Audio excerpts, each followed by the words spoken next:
श्री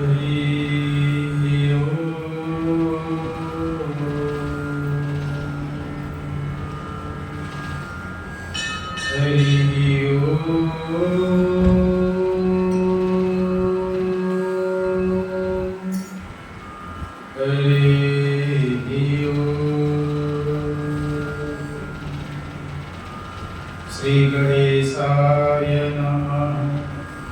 श्री सरस्वत्यै नमः। श्री गुरुचरण कमलेभ्यो नमः। वक्रतुंड महाकाय सूर्यकोटि समप्रभ निर्विघ्नं कुरु मे देव सर्वकार्येषु सर्वदा।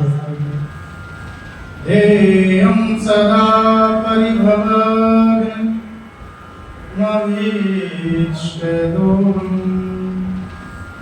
तीर्थास्पदं शिवविरञ्चिनुतं शरणं विद्यार्थिहं प्रणतपालभवाधिभूतं वन्दे महापुरुषते चरणारविन्दं सच्चिदानन्दरूपाय विश्वोत्पत्त्यादिहेतवे तापत्रय विनाशाय श्रीकृष्णाय वयं नमः। नारायणं नमस्कृत्य नरं चैव नरोत्तमं देवीं सरस्वतीं व्यासं ततो जयमुदीरये। पीताम्बरधरां सान्द्रां पूर्णचन्द्रार्कभाजनां वामे जीवां गदावन्दे धारयन्तीं भजामि। चतुर्भुजां त्रिनयनां कमलासनसंस्थितां त्रिशूलं पानपात्रं गदां जीवां च बिभ्रतीं बिम्बोष्ठामकमुकण्ठीं च समपीन पयोधाम् पीताम्बरां मदाभूरां ध्यायेत् ब्रह्मास्त्रदेवतां ध्यायेत् ब्रह्मास्त्रदेवतां ध्यायेत् ब्रह्मास्त्रदेवतां यं ब्रह्मा वरुणेन्द्ररुद्रमरुतः स्तुवन्ति दिव्यैस्तवैः वेदैः साङ्गपदक्रमोपनिषदैः गायन्ति यं सामगाः। ध्यानावस्थिततद्गतेन मनसा पश्यन्ति यं योगिनो यस्यान्तं न विदुषुरासुरगणाः देवाय तस्मै नमः। देवाय तस्मै नमः। विश्वानि देव सवितर्दुरितानि परासु यद्भद्रं तन्नःसु बोलिए सच्चिदानंद भगवान की, श्री बालकृष्ण लाल की, सियावर रामचंद्र भगवान की, उमापति महादेव की, श्री हनुमान जी महाराज की, सत्य सनातन धर्म की, श्री राधा रानी सरकार की, भारत माता की, भारत के संतों की, समस्त हरि भक्तों की। नमः पार्वती पतये हर हर महादेव। आए कुछ क्षण भगवान नाम का आश्रय लें, फिर भगवान की दिव्य लीलाओं का दिव्य कथाओं का वर्णन श्रवण करें। हे गोपाल राधा कृष्ण गोविंद गोविंद हे गोपाल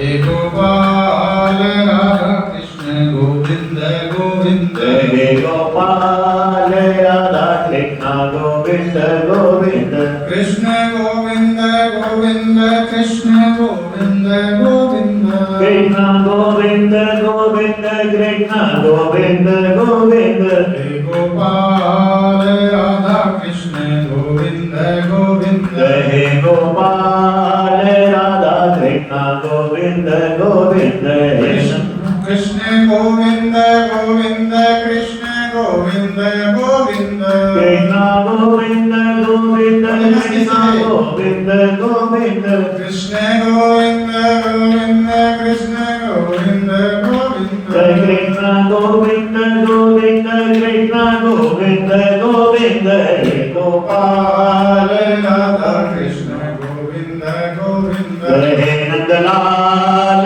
राधा कृष्ण गोविंद गोविंद हे गोपाल राधा कृष्ण गोविंद गोविंद हे नंदलाल राधा कृष्ण गोविंद गोविंद कृष्ण गोविंद गोविंद कृष्ण गोविंद गोविंद गोविंद गोविंद कृष्ण गोविंद गोविंद कृष्ण गोविंद गोविंद माधव गोविंद गोविंद कृष्ण गोविंद गोविंद माधव गोविंद गोविंद हे गोपाल राधा कृष्ण गोविंद गोविंद हे गोपाल राधा कृष्ण गोविंद गोविंद हे गोपाल राधा कृष्ण गोविंद गोविंद हे गोपाल राधा कृष्ण गोविंद गोविंद कृष्ण गोविंद गोविंद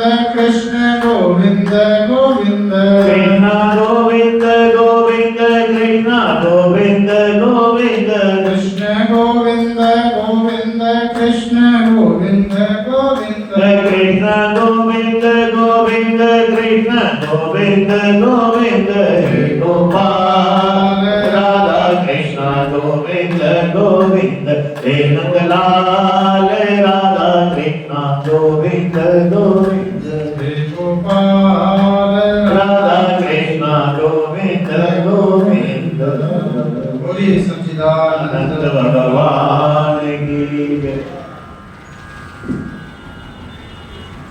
अर्चनी वंदनी प्रातः स्मरणी अनंत कोटि ब्रह्मांड नायक सच्चिदानंद घन स्वरूप श्री बालकृष्ण लाल उनकी ही बाग में मूर्ति श्रीमद् भागवत महापुराण के अंतर्गत भगवान की जो अनन्य भक्ता हैं गोपियां उनका दिव्य चरित्र श्रवण कर रहे हैं, उनके दिव्य महिमा का श्रवण कर रहे हैं, उनके दिव्य जो गीत हैं जिन्हें गोपी गीत के नाम से जाना जाता है, ऐसी भक्तिमयी गोपियों का जो दिव्य गीत है उसका श्रवण कर रहे हैं। गोपियों का जीवन भगवान में था।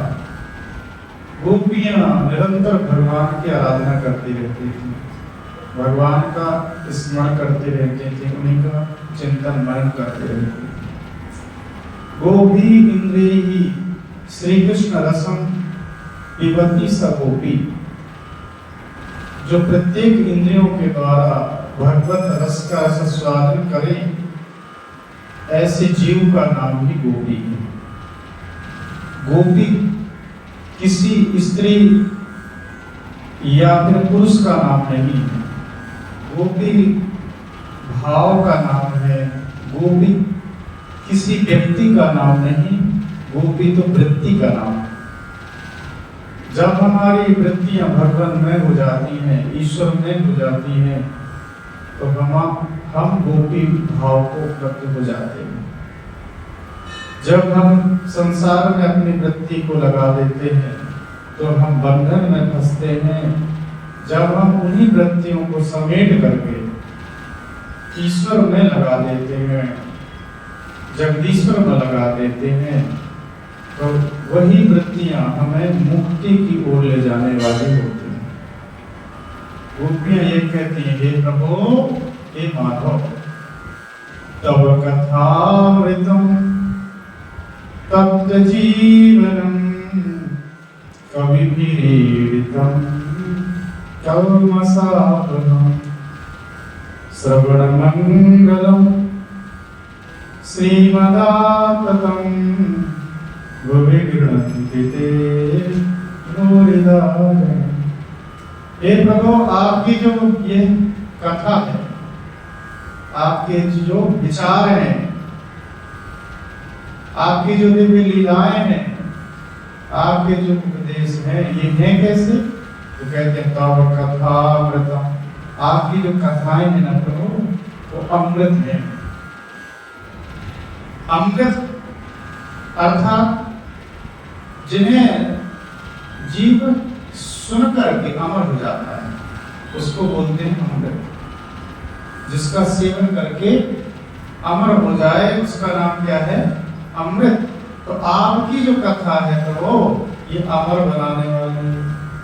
अर्थात ये जो बार बार का चक्कर लगा है, पुनरपि जननम पुनरपि मरणम पुनरपि जननी जठरे शयनम, बार बार का जो ये आवागमन का चक्र लगा हुआ है प्रभु, ये आवागमन के चक्कर से छुड़ा करके हमेशा हमेशा के लिए आपके धाम को प्रदान करने वाली आपकी कथा है। जो आपकी कथाओं का श्रवण मनन चिंतन करते हैं, वो आपको ही प्राप्त होते हैं।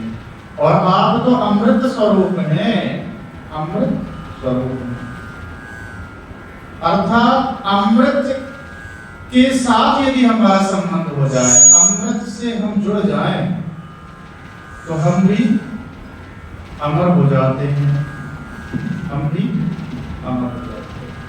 संसार का लक्षण क्या है? संसार का लक्षण है मरण धर्म। संसार का लक्षण है क्या? संसार का लक्षण है मरण धर्म। इसका नाम ही मृत्यु लोक है। यहाँ आने के बाद मरना ही तो पड़ता है। तो संसार का लक्षण क्या है? संसार का लक्षण यह है संसरति गच्छति इति संसार, गच्छति इति जगत, जो परिवर्तनशील है, जो हमेशा रहता नहीं, जो हमेशा बदलता रहता है, उसका नाम है जगत, उसका नाम है संसार। यहाँ कुछ भी स्थिर नहीं है जी। हाँ, आप यदि कोई वस्तु बाजार से खरीद के लाओ और ये सोच लो कि हमेशा रहने वाली है, तो ध्यान रखना आप धोखा खा रहे हैं। आप धोखा खा रहे हैं, वो हमेशा रहेगी। आप मकान बनवाते हैं, सोचते हैं ये बहुत समय तक चलता रहेगा, और धीरे धीरे करके वो मकान भी ध्वस्त हो जाता है, वो मकान भी गिर जाता है, फिर नया मकान बनाना पड़ता है। आप वस्त्र खरीद के लाते हैं, वस्त्र ला करके आप बहुत संभाल करके रखते हैं, बहुत संभाल करके पहनते हैं, और धीरे धीरे करके कितना भी संभाल लो, उसमें छिद्र निकल ही आते हैं, वह फट ही जाता है, वह खराब ही हो जाता है, सड़ जाता है, गल जाता है। संसार का स्वरूप, संसार का स्वभाव भी कुछ ऐसा है जो अपरिवर्तनशील है, जो हमेशा रहने वाला नहीं। परंतु हमारी वृत्तियां अपरिवर्तनशील की ओर ज्यादा झुकी रहती है। हमारा मन, हमारी बुद्धि, हमारा चित्त चेतना सदैव उसकी ओर ज्यादा आकर्षित रहता है, जो हमेशा स्थिर नहीं रहने वाला है। हमारा मन, हमारी बुद्धि, हमारा चित्त चेतना उसकी ओर आकर्षित नहीं होते, जो हमेशा रहने वाला है, जो शाश्वत है। हम संबंध उनसे जोड़ते हैं जो थोड़े दिन के मेहमान हैं। हम उनसे संबंध नहीं जोड़ते जो हमेशा है, जो शाश्वत सखा है हमारे, जो शाश्वत हमारे अपने हैं, निज आत्मा है जो हमारी, हम उनसे संबंध अपना नहीं जोड़ते। और यही सबसे बड़ी हमारी विडंबना है, भूल है। भूल क्या, जान भी रहे हैं, भूल नहीं कह सकते। एक तो होता है भूल अनजाने, एक होता है जानबूझ करके करना। जानते हैं, सब समझते हैं, फिर भी मानते नहीं। इसे कहते हैं जानबूझ करके नाटक करना। यही तो बोलेंगे, जानबूझ कर। अरे कोई व्यक्ति आंख बंद करके लेटा हो, आंख बंद करके लेटा हो, और दूसरा व्यक्ति सो रहा हो, दोनों फर्क है कि नहीं फर्क है, बताओ। एक व्यक्ति आंख बंद करके लेटा हुआ है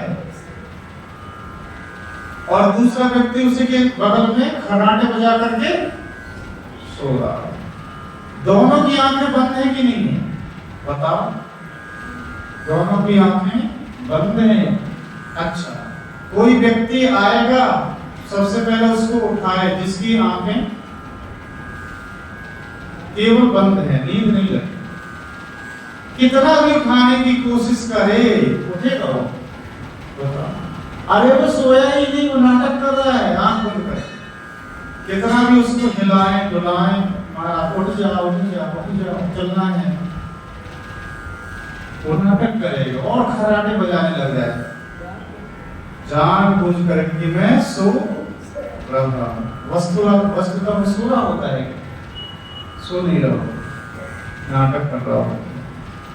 और दूसरा व्यक्ति जो सो रहा है उसको एक आवाज लगाएगी, नाम लेकर के, पता नहीं, हाँ जी राम जी, तायल जी, तुरंत जैसे ही नाम लिया सुभाष जी, तुरंत सुभाष जी उठ खड़े हुए, उठ करके तुरंत बैठ गए, तैयार हो गए, चल गए।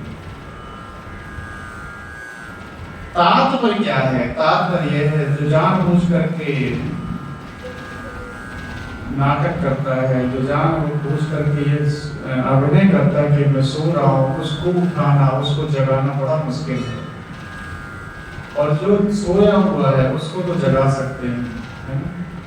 सोए हुए को जगाना मुश्किल नहीं है, जो सोने का नाटक कर रहे हैं उनको जगाना बड़ा मुश्किल है। बोलिए सच्चिदानंद भगवान की। जीवन की कुछ ऐसी ही दशाएं हैं हमारे लिए, हम जानबूझ करके अनदेखा करते हैं कुछ चीजों, जानते सब कुछ है, मानते नहीं। सत्संग सुन लेते हैं और सुन करके राधे राधे सुन करके। गोपियों का जो जीवन है, गोपियों का जो व्यवहार है, वो अंदर बाहर से एक है। गोपियों का जीवन कोई बनावटी जीवन नहीं, वो कहती जैसी है वैसी आ गई प्रभु।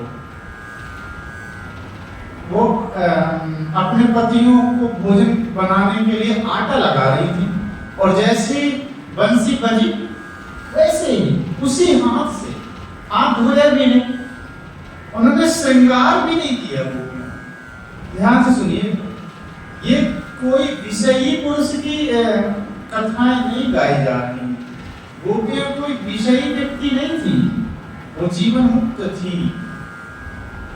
जैसे ही बंसी की मधुर ध्वनि उनके श्रवणेंद्रिय में गई, वैसे ही बंसी की तान सुन करके सुध-बुध हो गई, और उसी अवस्था में भाग खड़ी हुई। अन्य गोपी तो लीप रही थी गोबर से, पहले के जमाने में गोबर से लीपते थे महाराज। गांव में अभी जाओगे तो कुछ स्थानों में आपको मिलेगा, यज्ञशालाएं लीपी जाती थी गोबर के द्वारा, गो माता के गप्पी के द्वारा, हाँ गोमे के द्वारा लिपाई होती थी, तो वह भूमि स्वच्छ हो जाती थी। तो जिस अवस्था में लिपाई पुताई कर रही थी गोपियां, और उसी अवस्था में उसी क्षण भाग खड़े हुई, कोई उन्होंने श्रृंगार नहीं किया, हाथ भी धोने की आवश्यकता नहीं समझी। समझ में बात आ रही है कि नहीं आ रही? कोई विषयी व्यक्ति होता तो बढ़िया सज धज करके स्वच्छ होकर के ये सब करके जाता, परंतु गोपियों का तो देह ध्यान ही नहीं रहा। देहासक्ति छूट जाए, सबसे बड़ी आसक्ति देहासक्ति, ध्यान रखना। देहाध्यास, वेदांत में इसका नाम है देहाध्यास। अध्यास बहुत प्रकार के होते हैं और उन अध्यासों में एक अध्यास होता है देह का अध्यास। मैं देह हूं, इस प्रकार का जो मन में बैठा हुआ है और अभी का नहीं है, अनंत जन्मों का संस्कार बैठा हुआ। मैं देह हूं, मैं देह हूं, मैं इंद्रिय हूं, मैं मन हूं, मैं बुद्धि हूं।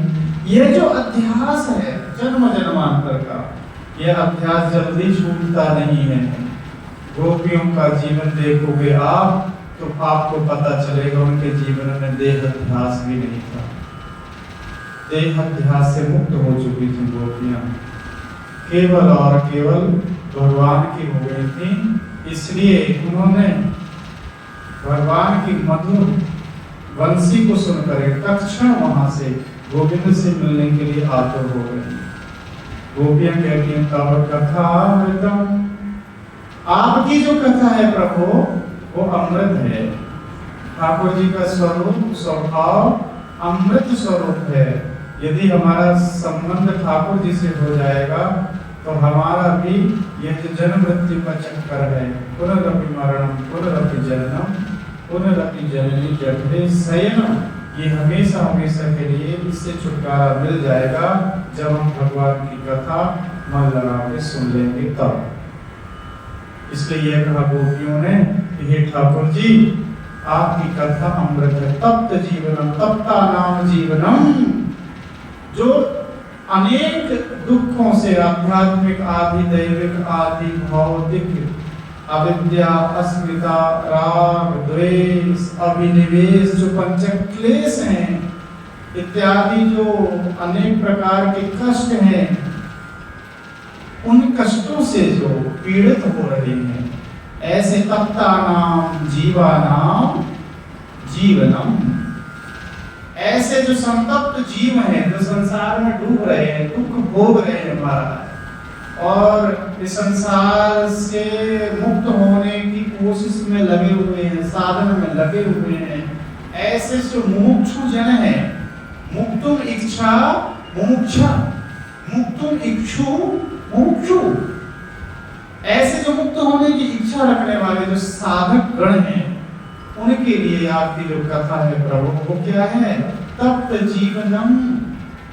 कथा का विशेषण है सब, कथा का विशेषण है तप्त जीवनम। आपकी जो कथा कैसी है? तप्ता नाम जीवनम कथा।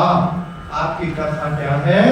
जो आध्यात्मिक आदि दैविक आदि भौतिक जो ताप है उनसे संतप्त जीव हैं, उनको जीवन देने वाली आपकी कथा है। ऐसा हम नहीं कह रहे, आपकी कथाओं की महिमा तो कभी भी ईडितम, कभी भी ईडितम का मतलब बड़े बड़े ऋषि महर्षि तत्व ज्ञानी हैं, त्रिकालदर्शी जो महात्मा है, सनक सनंदन सनातन सनत कुमार नारद आदि जो ऋषि हैं, सप्त ऋषि हैं, वे भी आपकी कथा की महिमा को बखान करते हैं। ईडितम का मतलब स्तुतम, स्तुति की है, महिमा का ही है आपकी कथा का। और आपकी कथा ऐसी वैसी नहीं, कल्मषापहम, समस्त जितने क्लेश हैं उनको दूर करने वाली आपकी कथा है। श्रवण मंगलम श्रीमदाततं भुवि गृह्णन्ति ते भूरिदा। ऐसा कोई उपाय है संसार में जिस उपाय के करने से नहीं, जिस उपाय के सुनने मात्र से मंगल होता हो? बताओ, संसार में ऐसा कोई उपाय? गोपियां कहती हैं हाँ प्रभु हमें पता चल गया है ऐसे उपाय, वो कोई और उपाय नहीं, आपकी कथा ही है। जो व्यक्ति आपकी कथा का केवल श्रवण कर लेता है तो सुनने मात्र से ही, श्रवण मंगलम, सुनने मात्र से ही उस जीव का परम कल्याण हो जाता है, परम मंगल हो जाता है। मंगल भवन, बोलिए ना, मंगल भवन।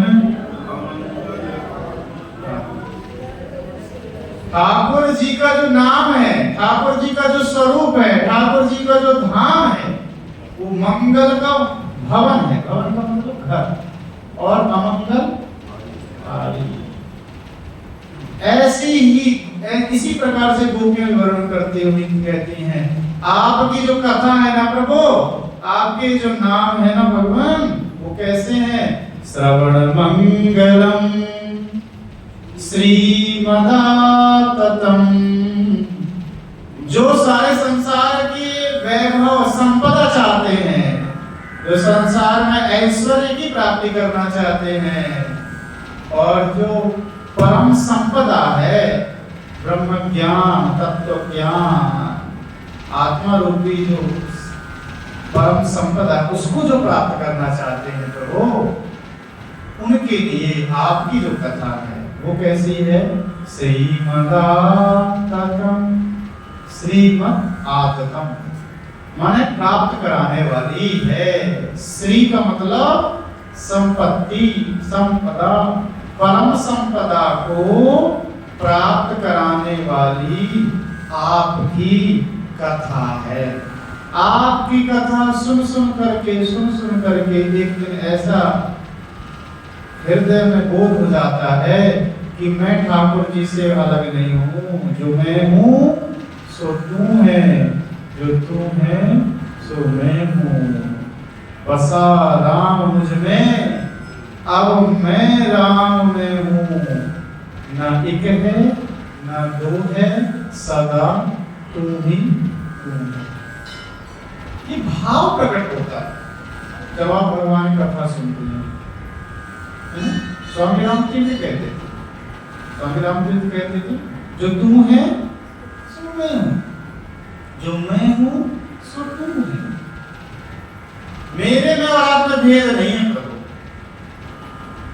मैं आपका ही तो पुत्र हूं। अमृतस्य पुत्राः वयम्, हम अमृत के पुत्र हैं, हम अमृत की संतति हैं, हमारा संबंध अमृत से है। इसलिए जब हम अमृत के हैं, अमृत के ही पुत्र हैं, हमारा संबंध जब अमृत से है, तो हम भी तो अमृत हुए ना जी? नहीं हुए?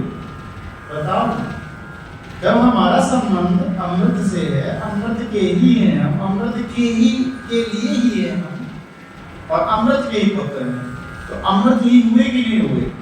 बताओ ना। हाँ, वो अलग बात है कि हम माया के वशीभूत होकर के ठाकुर जी को भूल गए हैं, अमृत से मुख मोड़ लिया है, अमृत से मुख उल्टा कर लिया है, अमृत की ओर हमने पीठ कर रखी है, वो अलग बात है। परंतु हाँ, कितनी भी हम दूर भागे, कितना भी हम अमृत से दूर जाने की कोशिश करें, हम अमृत स्वरूप परमात्मा से दूर नहीं भाग सकते। ध्यान से सुनिएगा, यदि कोई व्यक्ति अपनी परछाई से दूर भागने की चेष्टा करे, कितना भी भागे, कितनी भी मेहनत करे, परंतु कोई अपनी परछाई से दूर नहीं भाग सकता। कितना भी भागे और अंततः पीछे मुड़ करके देखेगा कि तो अपनी परछाई को पाएगा। उसी प्रकार हम ठाकुर जी से कितने भी दूर भागते रहे, मुंह मोड़ते रहे, ठाकुर जी तो हमें छोड़ने वाले, बताओ, आपको छोड़ने वाले नहीं।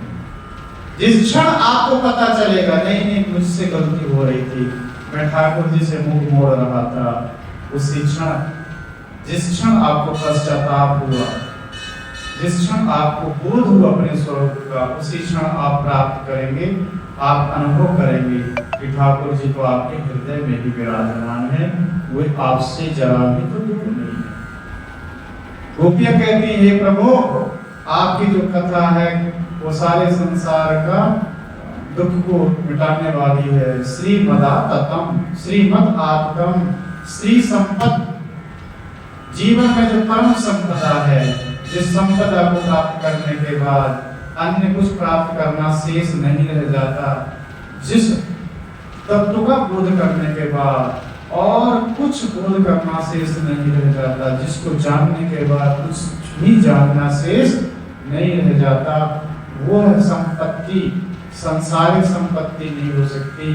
वह संपत्ति तो आत्मा रूपी संपत्ति ही है, जिसको जान लेने के बाद सब कुछ जान लिया जाता है, जिसको जान लेने के बाद व्यक्ति स्वयं का स्वामी बन जाता है। स्वामी रामतीर्थ हमेशा अपने आप को शहंशाह कहते थे, कहते थे शहंशाह फकीर हूँ मैं, मस्ती मेरा खजाना। स्वामी रामतीर्थ एक बार अमेरिका गए, अमेरिका की यात्रा में गए, तो उनसे पूछा, स्वामी जी एक बात पूछना चाहते हैं, पूछिए। आप अपने आप को शहंशाह कहते हैं, शहंशाह का अर्थ क्या होता है?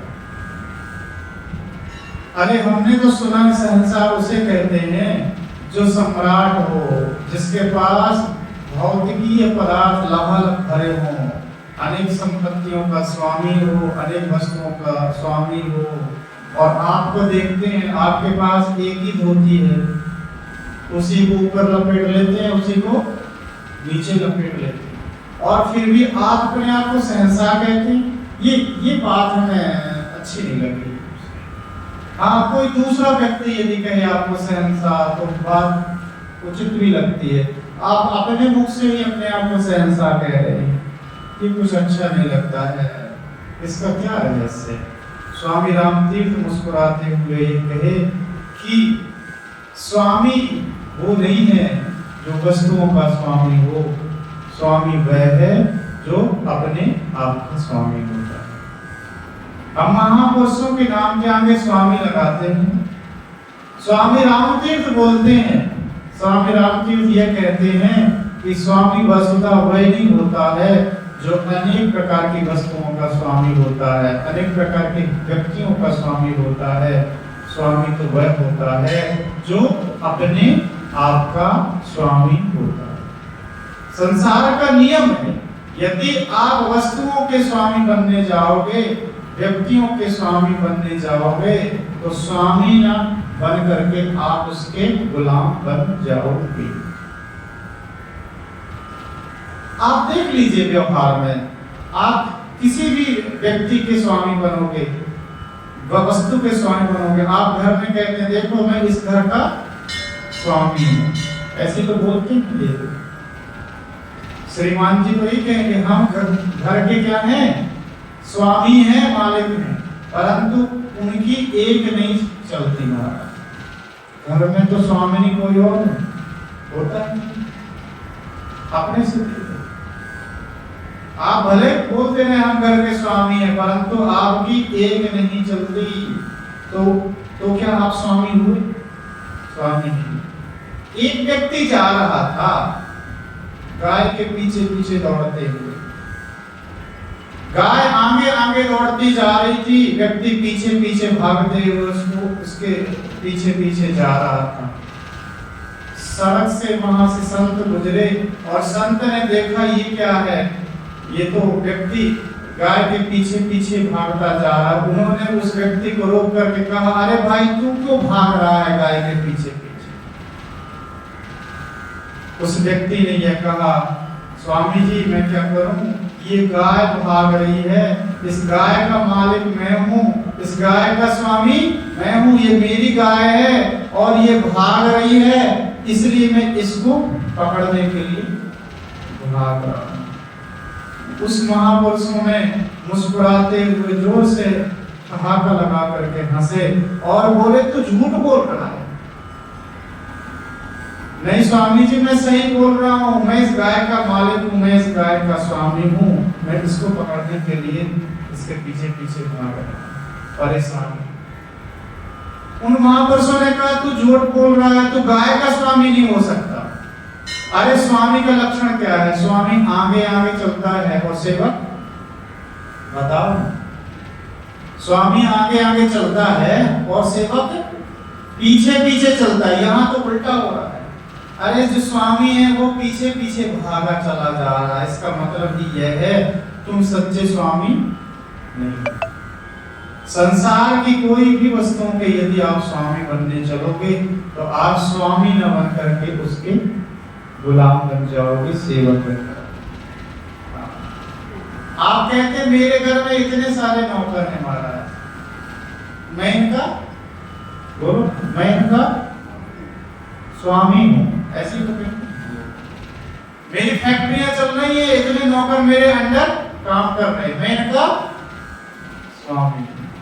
मेरा बहुत बड़ा परिवार है, मैं इस पूरे परिवार का स्वामी हूं, मालिक हूं, ये कहते हैं। परंतु बात उल्टी पड़ जाती है, नौकर ना आए तो भोजन भी नहीं बना के खा सकते थे। तो क्या आप बताओ, आप स्वामी हुए जब नौकरों के बिना आप भोजन भी नहीं पका के खा सकते हो, चाय भी नहीं पी सकते हो, तो वस्तुतः वास्तविक अर्थ में आप स्वामी हुए कि सेवक हो गए? सेवक हो गए कि गुलाम हो गए कि? जब तक वो आएगा नहीं, जब तक वो बना करके खिलाएगा नहीं, तब तक हम खा भी नहीं सकते। तो क्या हम स्वामी हुए कि सेवक बने? सेवक बने। हम कहते हैं ये मेरा मोबाइल है, ये मेरी वस्तु है, हम इसके स्वामी हैं। अरे भाई, मोबाइल थोड़ी देर के लिए कहीं भूल जाता है तो आप उसके पीछे पीछे पीछे पीछे परेशान होकर घूमते हैं कि नहीं घूमते? और बोलते हैं मैं देखो इतने मोबाइल मेरे पास में है, इतनी वस्तुएं मेरे पास में है, मैं इनका स्वामी हूँ, गाड़ी मेरी है। और गाड़ी कुछ देर के लिए कोई उठा करके ले जाए तो देखो फिर आपकी हालत क्या होती है। हमारे महापुरुष कहते हैं कि वस्तुतः स्वामी वह है जो अपने आप का स्वामी है, स्वामी वह नहीं है जो वस्तुओं का स्वामी है, स्वामी वह नहीं है जो व्यक्तियों का स्वामी है, स्वामी तो वह है जो अपनी आत्मा रूपी संपत्ति का अधिकारी हो गया है, जो अपने आप को जान गया है, जो भगवान की कथाओं को सुन सुन करके अपने स्वरूप को पहचान गया है, वस्तुतः वही असली में स्वामी है। स्वामी राम कहते थे स्वामी वह है जो अपने आप का स्वामी है, स्वामी वह नहीं है जो वस्तुओं का स्वामी है। वस्तु में तो आपको गुलाम बनाती हैं, वस्तु में तो आपको सेवक बनाती हैं। स्वामी राम कहते थे मैं राम बनाता हूँ, राम राम बनाता है, राम शिष्य नहीं बनाता, राम सेवक नहीं बनाता, राम तो राम ही बनाता है। हमारे शास्त्र कहते हैं कि यदि आप भगवान की कथाओं का श्रवण करोगे तो श्रीमदाततम पुण्य कह रही है। हे प्रभु, आपकी कथाओं को जो सेवन करते हैं आपके भक्तगण, उनके जीवन में श्रीमद आततम, श्री संपदा आ जाती है उनके जीवन में। लौकिक संपत्ति तो आती ही है, पारलौकिक संपदा जो असली संपत्ति है वह भी उनके जीवन में आ जाती है। उस श्री रूपी संपदा से वो परिपूरित होकर के भूरि गृह्णन्ति ते भूरिदा जना, वे ऐसे जो जन है, ऐसे जो आपके भक्त जन है, वो भूरिदा हो जाते हैं। भूरिम ददाति इति भूरिदा, जो आपकी कथाओं का श्रवण तो करते करते हैं, आपकी कथाओं का श्रवण दूसरों को भी कराते हैं, देते हैं, उनका नाम हो जाता है भूरिदा। माने उनसे बड़ा श्रेष्ठ दानी संसार में कोई नहीं है। सबसे बड़े दानी धर्मात्मा वही हैं जो आपकी कथाओं का दान करते हैं। प्रहसितम प्रिया प्रेम वीक्षणम विहरणम चते ध्यान मंगलम, विहरणम चते ध्यान मंगलम। रहसि संविदो या हृदिस्पृशः कुहकनो मनः शोभयन्ति। गोपियां निवेदन कर रही हैं, प्यारे आपका प्रेम वीक्षण है, आपका जो प्रेम पूर्वक चितवन है। ठाकुर जी प्रेम में भर करके जब भक्त को निहारते हैं, गोपियां कहते हैं ठाकुर जी आप जब हे माधव हे श्याम सुंदर, आप जब प्रेम भरी चितवन से हमें जवाब देखते हैं, हे प्रिय प्रेम वीक्षणम। प्रेम वीक्षण का ईक्षण का मतलब होता है देखना। प्रेम पूर्वक जब आप हमें अपने नेत्रों से निहारते हैं और प्रहसितम और मधुर मधुर मुस्कान लेकर के, मधुर मधुर मुस्कान लेकर के हमारी ओर हंसते हुए निहारते हैं, तो क्या होता है प्रभु, हमारा जीवन जब आप देखते हैं ना, तो देखने मात्र से हमारा जीवन आनंदमय हो जाता है। हम उसी प्रेम भरी चितवन को स्मरण कर करके निहार हो रही है। ठाकुर की जो बाकी झांकी है ना, हम जब मंदिर आते हैं और मंदिर में देखते हैं ठाकुर जी प्रेम भरी मुस्कान में भर करके, अब ऐसा लगता है कि ठाकुर जी हमारी ओर देख करके ही मानो मुस्कुरा रहे हों और मुस्कुरा करके हमारी ओर देख रहे होते हैं। तो वो जो बाकी झांकी है, आप जब घर में जाते हैं, घर में जा करके वो जब स्मरण करते हैं कि ठाकुर जी किस प्रकार से मुझे आज देख रहे थे, ठाकुर जी मुझे आज प्रेम भरी चितवन से निहार रहे थे, तो जीवन फिर निहाल हो जाता है, जीवन धन्य हो जाता है। विहरणम चते ध्यान मंगलम, आपका जो अद्भुत जो विहार है, आप जब विहार करते हैं, आप जब निकलते हैं ना हमारे सामने से, हमको देखते हुए प्रेम भरी चितवन से देखते हुए, विहरणम, विहरणम का मतलब है आप जब विहार करते हैं, आप जब हमारे सामने से गुजरते हैं, ते ध्यान मंगलम, ऐसा जो आपका दिव्य ध्यान हम कर करके आपको स्मरण कर करके हे प्रभु ध्यान मंगलम, हमारे जीवन में मंगल हो जाता है। टीकाकारों ने बड़ा सुंदर अर्थ किया, हे प्रिय, ये प्रिय जो है संबोधन है, हे प्रिय। सारे संसार में यदि कोई परम प्रेमास्पद है, प्रेम करने यदि कोई योग्य है, तो वो हमारे ठाकुर जी ही हैं। इसलिए यहाँ टीकाकारों ने यह कहा कि प्रिय शब्द का अर्थ क्या है, परम प्रेमास्पदम। हे प्रभु आप परम प्रेमास्पद हैं। आपका जो प्रेम वीक्षणम पूर्वोक्त अनुराग पूर्वक ईक्षणम विचार रूपम एवं, आपका जो प्रेम पूर्वक चितवन है, अनुराग पूर्वक जब ठाकुर जी हम हमारी ओर निहारते हैं, वो क्या कह रही है प्रभु, आप जब प्रेम पूर्वक अनुराग पूर्वक हमारी ओर देखते हैं, तो जिसकी ओर ठाकुर जी अनुराग पूर्वक देख लेते हैं, उसकी हालत तो खराब हो जाती है, वो देह भान भी भूल जाती है। समझ में बात आ रही कि ये गोपियों की हालत थी। गोपियां कहती हैं कि हे प्रभु, ना केवल हम बल्कि देवांगनाएं जब विमान से देवताओं के विमान में बैठ करके जब देवांगनाएं वहां से गुजरती थी, ठाकुर जी मुरली का वादन करते थे और मुरली का वादन करते करते जब वो मुरली का वादन सुनने के लिए जो देवांगनाएं विमानों पर आरूढ़ हो करके वहां उपस्थित होती थी आकाश मंडल में, और ठाकुर जी धीरे से मुस्कुराते हुए उन जब देवांगनाओं को निहार लेते थे, तो महाराज उन देवांगनाओं का ये हाल होता था कि वो देवांगनाएं अपना देह भान भूल करके, शुद्ध बुद्ध भूल करके वहीं बेहोश हो जाते थे। ये हालत होती थी। इतने सुंदर थे हमारे ठाकुर, इतने सुंदर। वही कह रहे हैं कि प्रेम वीक्षण पूर्वोक्त अनुराग पूर्वक ईक्षणम, यह विचार रूपम एवं, विचार रूप ही है।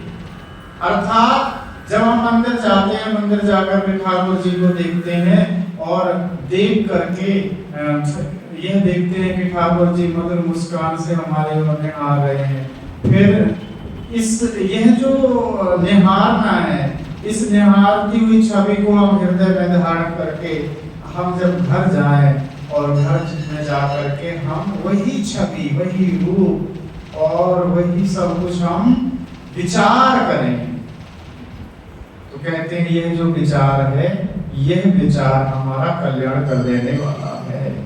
इसलिए यहाँ कहा कि अनुराग पूर्वक ईक्षण विचार एवं तेन तब प्रहसितम माया विर्भूत। और आप जब हंसते हैं ना ठाकुर जी, आपकी हंसी है कैसी? आपकी हंसी मात्र से सारे संसार का निर्माण हो जाता है। आपकी हंसी क्या है?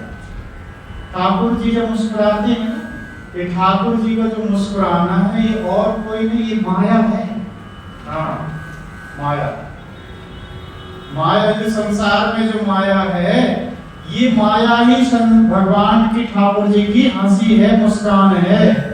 और उस मुस्कान से कहते हैं ये सारा माया रूपी संसार निर्मित हो जाता है। और जब विहरणम च विविध रूपेण प्रकटीकरणम, विहरणम का मतलब जब ठाकुर जी विचरण करते हैं, एक स्थान से दूसरे स्थान पर जाते हैं, गोपियों के सामने से निकलते हैं, बछड़ों को लेकर, बछड़ों के झुंड को लेकर के ठाकुर जी प्रातः प्रातः क्या करते हैं, बछड़ों के झुंड को लेकर के, और गोपियां तो इंतजार में बैठ जाती थी अपने अपने घरों की देहली पर, घरों के सामने निकल करके बैठ जाती थी, ठाकुर जी अब निकलने वाले, अब निकलने वाले। तो ठाकुर जी उन गोपियों के मनोरथों को पूर्ण करने के लिए बछड़ों को साथ में लेकर के, बछड़ों के झुंड के पीछे पीछे पीछे पीछे सुंदर रूप धारण करके ठाकुर जी निकलते थे। तो ये जो विहरणम चते, विहरणम का मतलब विचरण है, माना ठाकुर जी जब विचरण करते हैं, गोपियों के सामने से जब निकलते हैं, तो ये क्या है? कह रहे हैं ये विविध रूपेण प्रकटीकरणम, मानो ठाकुर जी ने विविध रूप से सामने प्रकट हो गए। ये जो सारा संसार है, ये विविध रूप से हमारे ठाकुर जी का ही स्वरूप है। मैं निवेदन किया था ना आपको, जब हम ये कहते हैं कि इस संसार को परमात्मा ने बनाया, इस सारे संसार को परमात्मा ने बनाया, तो ये अर्ध सत्य है, आधा सत्य है। वस्तुतः ठाकुर जी ही सारे संसार के रूप में, सारे जगत के रूप में प्रकट हो गए हैं, विविध रूप में ठाकुर जी प्रकट हो गए हैं। तो विहरणम चते का मतलब क्या? विविध रूपेण प्रकटीकरणम। गोपियां कहती है प्रभु आप सारे संसार के रूप में, सारे जीव के रूप में आप ही प्रकट हैं, आपके अतिरिक्त कुछ नहीं है। ध्यान मंगलम ध्यात्रीणाम अनुचिंतने भी परम कल्याण प्रदम। आपका जो ध्यान है ना, वो मंगल तो है ही, परंतु जो आपका ध्यान करने वाले महापुरुष हैं, ध्यात्रीणाम अनुचिंतने भी परम कल्याण प्रदम, जो आपके भक्त जन हैं, जो आपका ध्यान करते हैं, जो आपका मन करते हैं, जो आपका चिंतन करते हैं, जो आपके भक्तगण आपकी सेवा शुश्रूषा करते हैं, ऐसे आचार वृंद हैं जो आपकी पूजा में ही लगे रहते हैं, जब तक हवन में लगे रहते हैं, उनका भी यदि कोई व्यक्ति चिंतन कर ले, उनका भी कोई यदि चिंतन कर ले, ध्यान कर ले, तो उसका भी परम कल्याण हो जाता है। समझ में बात आ रही है? ठाकुर जी का ध्यान करने में तो कल्याण होता ही है, परंतु यदि ठाकुर जी का ध्यान करने वाले जो भगवान के अनुचर हैं, भक्त जन हैं, सेवक गण हैं, संत गण हैं, उनका भी यदि कोई ध्यान कर ले, चिंतन मनन कर ले, इसलिए यहाँ कह दिया ध्यात्रीणाम अनुचिंतनेपि परम कल्याण प्रदम, परम कल्याण को देने वाला हो जाता है। जो भक्त का ध्यान कर लेते हैं, जो भगवान के अनुचरों का ध्यान करते हैं, उनका ध्यान करने मात्र से भी कल्याण हो जाता है। रहसि संविदो, रहसि संविदो का मतलब एकांते सचित संविदः सम्यक ध्यान साधनात्मिका, सम्यक ध्यान साधन मननात्मिका, माने एकांते। रहस्य का मतलब है एकांते, एकांत में बैठ करके जो संविदा मतलब सम्यक रूप से, संविदा शब्द आया ना, इसका मतलब सम्यक रूप से, अच्छे प्रकार से एकांत में बैठ करके जो ज्ञान साधन मननात्मिका, ज्ञान का जो साधन है वो क्या है? मनन। आप कथा का श्रवण किए, देखो कथा का श्रवण करने के बाद मनन भी करना होता है एकांत में बैठ करके। कथा आपने सुनी, कथा सुनने के बाद दो चार लोग, जैसे हमारे डॉक्टर साहब हैं, साहिल साहब हैं, सुभाष जी, और हमारे आचार्य जी हैं, मुख्य आचार्य जी, अनेक हमारे जो हमारी कोषाध्यक्ष जी, विशाल जी हमारे, ये सब क्या करते हैं? कथा के बाद सभी बैठ करके, सबका नाम मैं नहीं जान रहा हूँ, सब बैठ करके ये क्या करते हैं बताओ? कुर्सी लग जाती है, तुरंत कुर्सी लग जाती है, और कुर्सी लग करके मनन का चालू हो जाता है। बैठ करके क्या होता है? मनन करते। समझ में बात आ रही?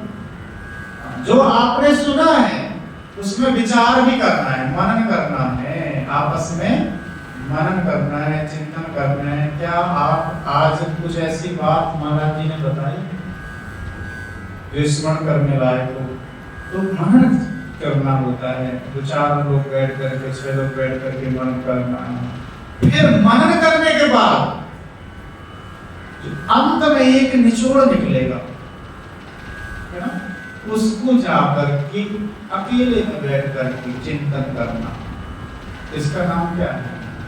ज्ञान साधन मननात्मिका। इसी का नाम क्या है? रहस्य संविदो। ध्यान से सुनिएगा, जो आप व्यवहार में करते हैं, व्यवहार में कर रहे हैं, वही गोपियां आपको बताएंगे, और कुछ अलग सी बात नहीं बताएंगे। गोपियां कहते हैं रहस्य संविदो। रहस्य का मतलब एकांत में बैठ करके, संविदो का मतलब है सम्यक ज्ञान, सम्यक ज्ञान साधन मननात्मिका।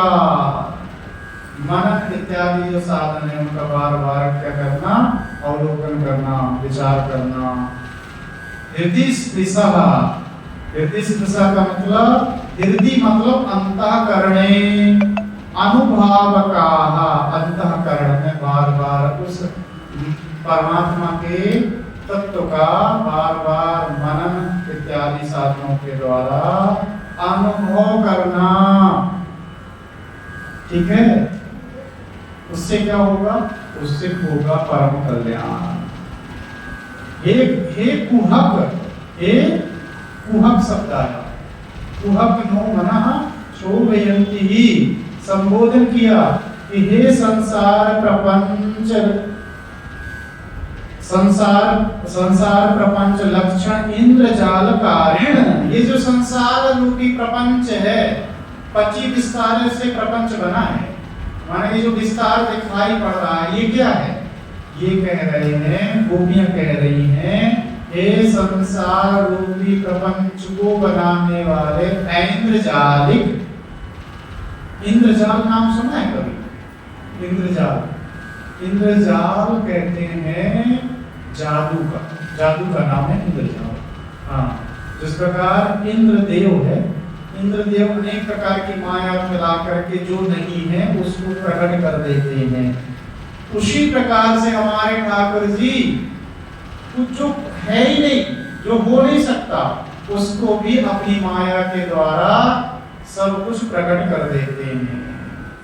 और ये कहिए कि स्वयं भी उसके रूप में प्रकट हो जाते हैं, संसार रूपी प्रपंच के रूप में समझ लो ठाकुर ही प्रकट हो जाते हैं।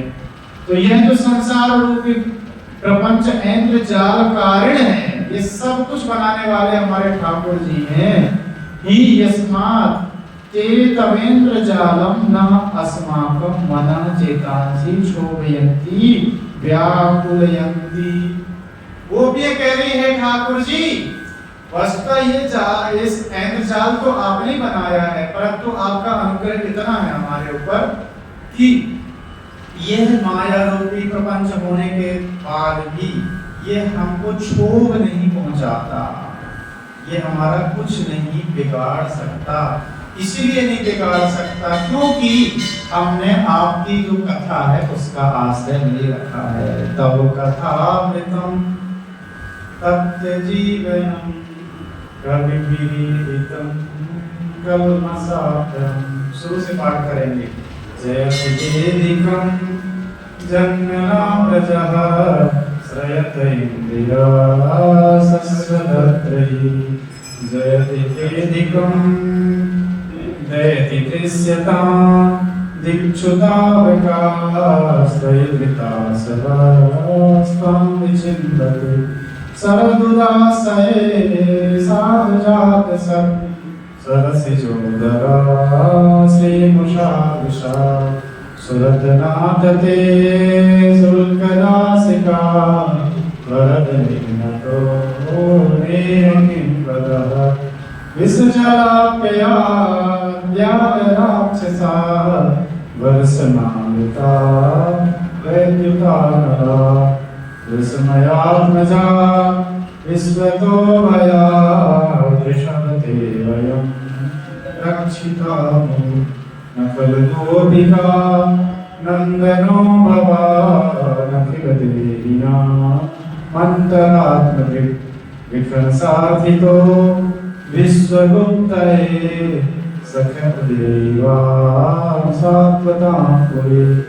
विरचिता वयं विष्णुदुर्यते चरणनीयुषां संस्कृतेर्मया।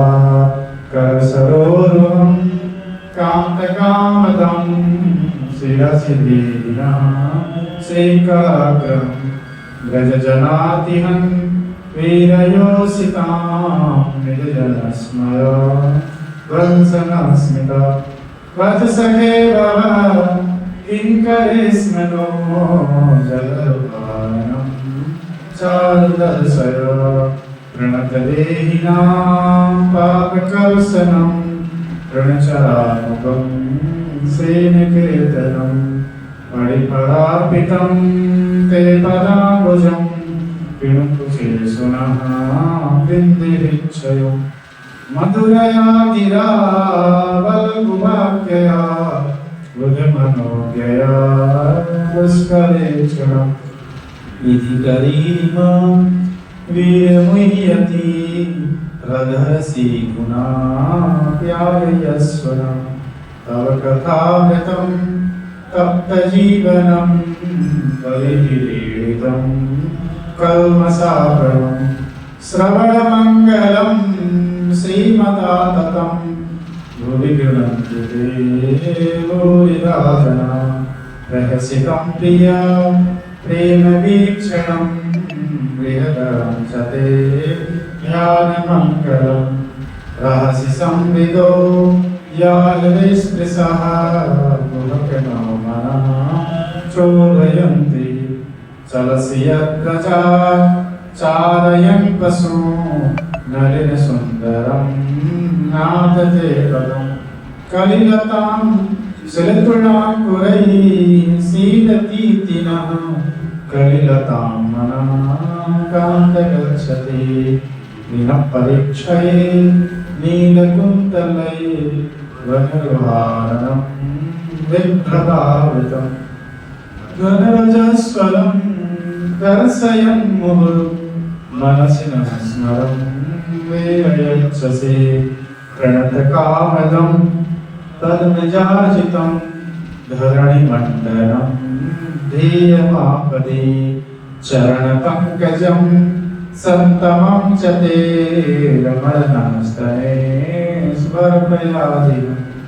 सुरतवर्धनं शोकनाशनं स्वरितवेणुना सुष्ठुचुम्बितम् इतररागविस्मारणं नृणां वितरलिङ्गनस्ते धरामृतम् अटति यद्भवानहनिकाननं